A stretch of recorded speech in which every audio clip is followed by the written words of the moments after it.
Hey guys, you can follow along with this project today, and watching the updates. There's going to be more coming up. I think this parts, all up. Using tools, you can tackle holder. So just like this, just together, plastic pieces to versions of the plastic stuff. Man, and we're going to try to get the click spring. So I'll use a smaller screwdriver actually. I'll just remove that screw, the click spring. That comes out really easily. Oops. And see if I can't get the spring to pop off of there. I'm going to use a very fine point chisel tip to go in here and try to lift up on that click spring. There's one side. There it is. There you have it. Set that to the side. Now remove this idler here. You need a larger flathead for this one.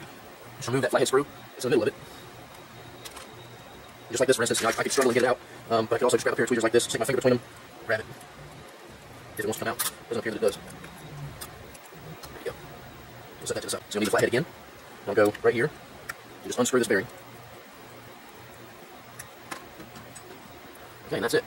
The worm, which has grease on it already, has these two little pointed ends to it on either end, and one of those will slip into here, and it will ride inside this bearing. And so it's important that when this reel goes back together, we'll ride this. See if I can get this focus first. So this is just a syringe grease with a small tip on it. I think it's a 20 gauge or something like that. Now let's push this. First I need to release my lock on here, and then squeeze some grease into there. It just fills it up from the bottom up, and you know that you're getting grease to the worm. The worm has soft chassis as well. Everything comes. Basically, we're trying to take this tools, but it sits into that hole in there. When I pull it out, I'll show you. It'll be the same process for putting it back as the other bearing, just filling it with grease from the inside. Later on, they made ball bearings a larger. Okay, and lastly, we're going to remove the spare pole from the side plate. It's just another flathead screw. And I'm curious to see if this is a spare new pole or a spare old pole. And it looks like it's a brand new spare pole, which we will be installing on this reel and ordering another one to replace this spare for the next person who has this reel. It's in very good shape. It's brand new. Somehow it's maintained its distance from the elements inside this little cap. It's wrench, by the way, or an 8mm, and that will be to remove the side plate bearing right here, which we'll actually go ahead and do since we have it in our hand. Go ahead and get going with this, and now just a touch. And then we will remove this nut.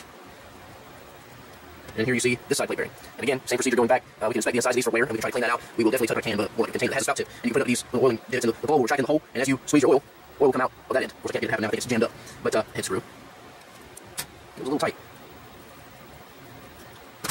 And definitely can see that everything in here is just dying for grease. But we're going to fix that. Move these 4 flathead screws on the side plate, and that will release the bridge assembly and really get into the guts of this reel. They only need 3 or 4 turns before they release from that plate. Alright, now I'm going to extract the screws. I don't want this in the way, so I might even have to turn or so.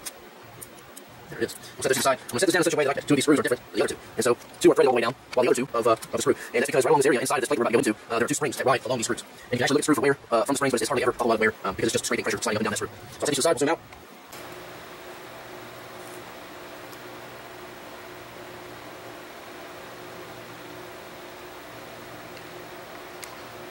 That we're being so careful is because there are springs in here that will fly across the room. We're trying to avoid that at all costs. But I'll show you where they're at. Now that we push this out a little bit, we can start to turn it. And as we turn, actually the spring fell down inside the reel, which is better than flying across the room, I've got to say. So as we turn, we'll hold this yoke down because underneath these holes is where the springs are at. You can just push on the pinion gear there. And with this still in here, we will push down on the pinion gear, and then we will lift up on this jack and push it off of the eccentric that it's on. So we can get the right angle in here. And it sort of unhooks. It comes out just like that. Now we can let go of our pinion gear and the yoke, which reveals the 2 springs, which are down inside. Now, this is the spring that you mainly need to be concerned about right here. Looks like this. So this is for the anti-reverse dog. And it's just a flat piece of spring to get the rest of this out. Here's the anti-reverse dog itself, which rides one of those screws and has a spring behind it. We'll set that aside. We can then also extract these springs here. And then we can pull this whole assembly out, but I'm actually going to turn it this way and lift the side plate off of it because inside of here are your drag washers. And before we break this down, we're going to go a little bit further into the side plate. So I'm going to set that aside. Flathead. You'll see me kind of use my thumb underneath the screw so that I can set the screwdriver on my thumb and sort of guide it into the slot. These flathead screws, of course they were using everything back in the day, but I'm thankful that a lot of these have been switched out for different types of screw heads now. I am holding from the back side, no, and that's why you want to hold everything. I was going to tell you to hold the back side of the eccentric a little bit on this side of the eccentric and just maintain control over the top so that spring can't go anywhere. And then I will see. Using some angled tweezers that I can just use with a little bit of prying pressure. There it is.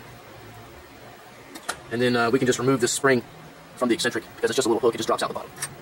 Okay, so now we have here, and back washers underneath. There are drag washers inside here, with my little flat bar here. It's pretty sharp on the tip. I'm able to slide that underneath and separate it from the gear. And what you can actually do is just pull the entire gear off the gear sleeve, and it extracts everything at one time. Then you can go in here and remove them from the inside. A good rule of thumb when you're doing any type of drag setup is to lay your washers out in the order that they came out of the gear or wherever they're housed. That's just, keep them in order for reassembly. And you'll see that these are sort of, look at that. That drag washer obviously is not in the best shape, so this one needs some new drag. But and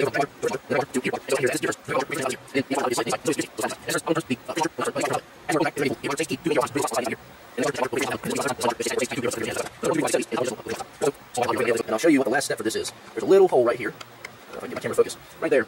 And there's actually a pin inside of there that holds this gear sleeve together. And so what we're going to do is actually punch that pin out of there with a very, very small punch. Alright. Pin. Down. Give it a few taps. Right. As you can see, that pin has come.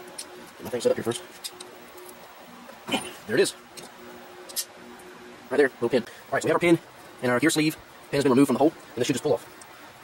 In this case, it does not. I'm going to spin some of this coil down in there.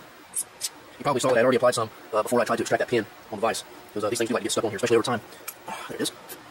So what you have here is the sleeve, which is, that includes the sleeve right down the